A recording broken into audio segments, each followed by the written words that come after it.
Comme je disais, ça fait 2 ans et demi que j'utilise Final Cut Pro. J'ai ma propre petite compagnie. J'ai commencé ça avec les enfants. Puis, comme vous autres, bien, plusieurs dans vous autres, j'utilise une caméra DV. J'utilise des caméras DV. Et puis, je regardais un petit peu les recherches, qu'est-ce qu'il y avait pour... quand j'ai vu les cartes P2 là, qui s'en venaient avec Panasonic, c'était pas mal attrayant. Puis la technologie HD me demandait qu'est-ce qui se passait avec le DV, y avait-il quelque chose? Puis là, c'est là que j'ai vu qu'il y avait un disque qui s'appelait QuickStream. Puis il y a la même chose qui se passe, je pense, avec Firestore, quelque chose de même. Firestore. Fait que je me suis intéressé à ça, puis j'ai posé une petite question sur le site de Final Cut Pro. Puis là, à un moment donné, j'ai vu qu'il y avait un paquet de personnes qui avait l'air à être intéressé à ce sujet-là. C'est pour ça que j'ai dit à Marc-André, peut-être bien que c'était un sujet qu'on peut regarder. Fait que le disque lui-même, OK, voilà. Si on regarde, il y a 4 possibilités de disques, de 20 Go, 40 Go, 60 et 80. En termes d'heures, c'est 1.5, 3 heures, 4.5 et 6 heures. Celui que j'ai amené aujourd'hui avec moi, c'est un de 6 heures. C'est une interface FireWire avec un 6 pins. Les formats de caméra qui sont utilisés, c'est le Mini DV, le DV Cam et le DVC Pro qu'on peut utiliser le disque avec. FAT32, qui était formaté, c'est le disque. Ça a ses avantages, ses désavantages, mais ce que ça fait, c'est que ça fonctionne aussi bien sur une station Unix qu'une station PC ou une station Mac.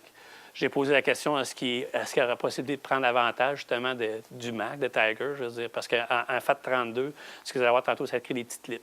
Si j'étais dans un format Tiger, probablement, si j'avais une séquence de 15 minutes, ça serait un seul fichier. Là, actuellement, après les 8 minutes, ça crée un fichier Move, puis ça en crée autant que je vais avoir de 24 minutes, je vais avoir 3-4 fichiers Move, mettons. Non, tu perds rien. Ça, je l'ai essayé, tu perds absolument rien. C'est totalement transparent, c'est juste la façon que le disque gère son espace. Format d'enregistrement QuickTime. Il y a QuickTime, il y a les formats pour AVI, il y a une panoplie de formats là, qui sont utilisés. Ça peut fonctionner avec Final Cut Pro, Adobe, iMovie, Pinnacle, puis Canopus. C'est ça que j'ai pu voir. Avid, oui, ça marche aussi avec Avid. C'est une question piège, je n'étais pas supposé savoir. OK. Quand on utilise le disque, on peut le faire de deux façons. On peut le faire directement sur le disque, sans avoir le ruban, ou avec le ruban. Tantôt, je vais vous le montrer comment ça fonctionne. Il y a possibilité sur le disque de visionner directement la dernière séquence qu'on a vue. Si j'ai visionné 5 séquences, c'est tout le temps la dernière que je peux visionner à partir du disque. On peut faire l'édition directement sur le disque. Quand on l'amène dans Final Cut Pro, si c'est un petit projet, quelque chose de même que je veux faire vite fait, je peux l'amener, faire un render, puis le sauvegarder, puis m'en servir à partir de là. C'est un disque dur externe FireWire. Il y a aussi une batterie interne. Je l'ai utilisé aujourd'hui, c'était la première fois que je l'ai utilisé. J'ai fait un petit film d'à peu près 60 minutes. Et puis la batterie, aucun problème. Ça a marché mon 60 minutes. Ça va jusqu'à 90 minutes, je ne me trompe pas, la batterie. La charger, en m'emmenant de Gatineau, je l'ai mise dans ma voiture. Puis en arrivant ici, toute la batterie était complètement chargée. Fait que c'est pas long à charger une batterie sur ça. Puis, si on a des séquences qu'on veut vider le disque au complet, ça répète, il y a un petit bouton qu'on peut vider le disque. OK. Le disque, si on regarde, en tout cas, on a ici ça, c'est pour mettre le courant qui est ici. Après ça, on a le power. Ça, c'est le preview. Et puis, c'est quand on fait l'enregistrement, notre FireWire. Quand je me déplace avec le disque, il y a juste un petit bouton qu'on a à tasser. Et puis, juste à sécure le disque pour les mouvements, ces choses-là. Et puis, la petite lumière bleue, c'est un indicateur à savoir si j'ai assez de pouvoir ou pas. Quand la lumière est bleue, ça veut dire que j'en ai utilisé. Quand elle est chargée, elle est éteinte. OK? En fait, comme pour le faire fonctionner, bien simple, on va essayer de ne pas faire d'erreur. OK? Je pars ma caméra en premier lieu. OK? Par la suite, ce que j'ai à faire, c'est juste peser le bouton Power. Puis là, ce qu'il va faire, c'est qu'il va synchroniser. OK? Quand il va être synchronisé, quand il va trouver son signal, la lumière va être verte. OK? Il est en train de trouver son signal. Et puis...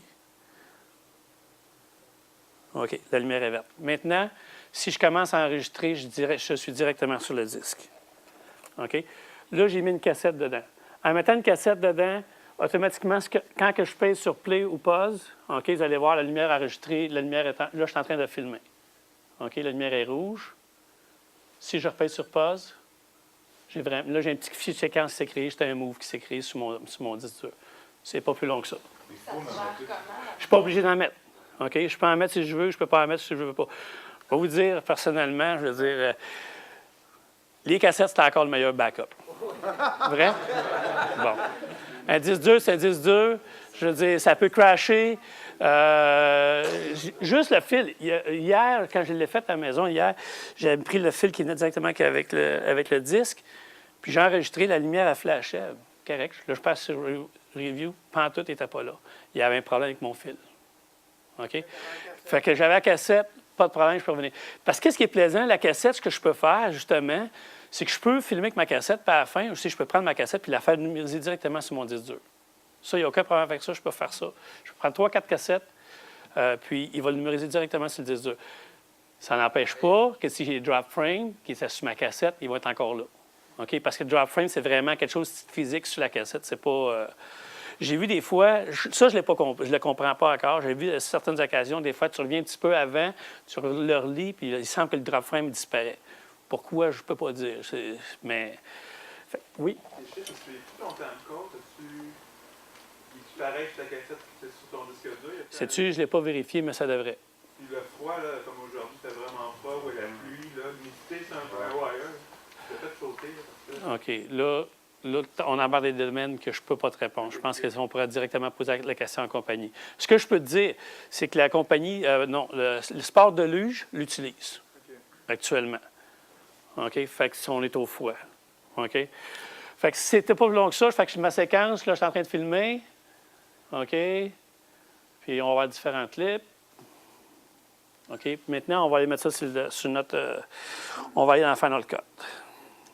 Là, actuellement, je l'ai parti. Il va faire la même chose. Il va synchroniser sur mon disque dur de mon... Et voilà, il apparaît. OK? Fait que je peux faire un double-clic dessus. Et puis, si je vais en dessous de Movie, OK, en dessous de Média, tous les clips que j'ai faits aujourd'hui, ça.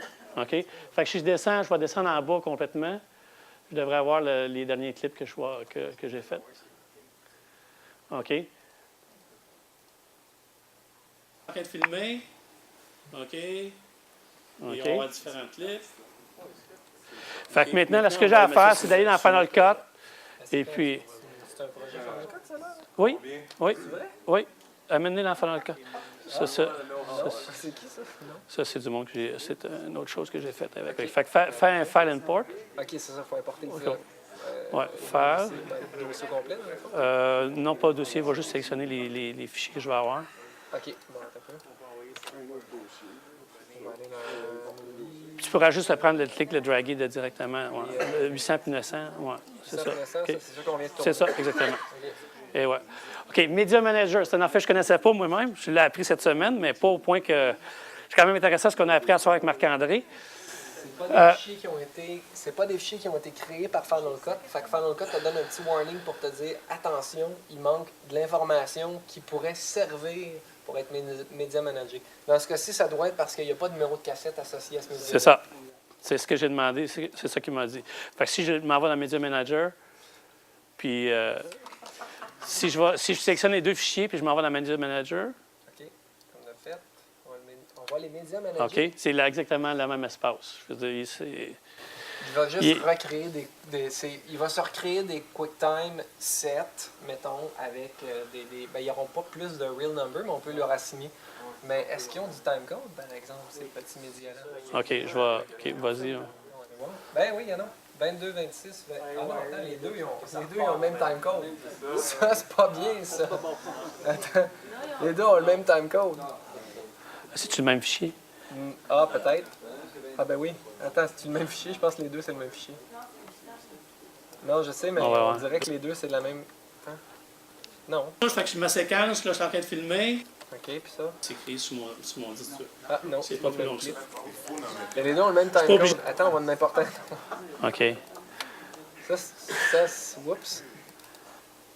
peut setter pre-run et jet. Ah non, écoute, ils ont tous le même timecode. Regarde ça, 22, 26, 26, 15. La fin est différente. Ben oui. Il dit AM. Aïe aïe, ils ont tous le même timecode.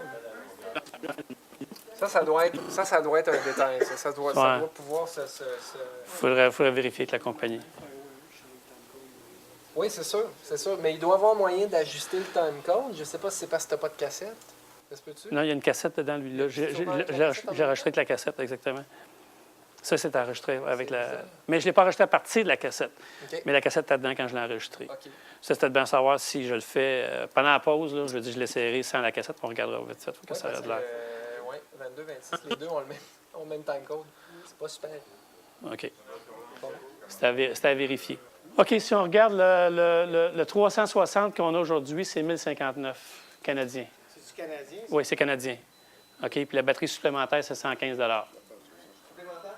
OK, une batterie supplémentaire, oui. La personne ressource, c'est M. Hellman. Il était pas mal gentil de pouvoir il m'a envoyé le disque sans aucun problème. J'ai pu faire la présentation aujourd'hui. Fait que si jamais il y a des gens qui sont intéressés, bien, vous pourrez contacter avec la personne. Et puis, peut-être bien dire comme quoi que c'est à partir de la réunion de Final Cut Pro d'asseoir que vous avez eu l'information. Au moins, ça va lui donner une idée de ce qui se passe. Oui? La compression, c'est-tu la même compression que tu utilises en place? C'est quoi le format exact qui fait ton fichier, ton QuickTime? C'est du DV. Oui. C'est du DV, regarde, si je vais chercher mes clips ici comme ça, c'est du DV, comme de fait. C'est juste que là, il n'y a pas de timecode. Non, ça, je suis d'accord. Mais c'est du DV. C'est parce qu'il a importé sous forme de DV. Il a été numérisé sur le disque sous forme de DV. Tu peux choisir le format, c'est ça? Il doit avoir un menu, puis tu peux...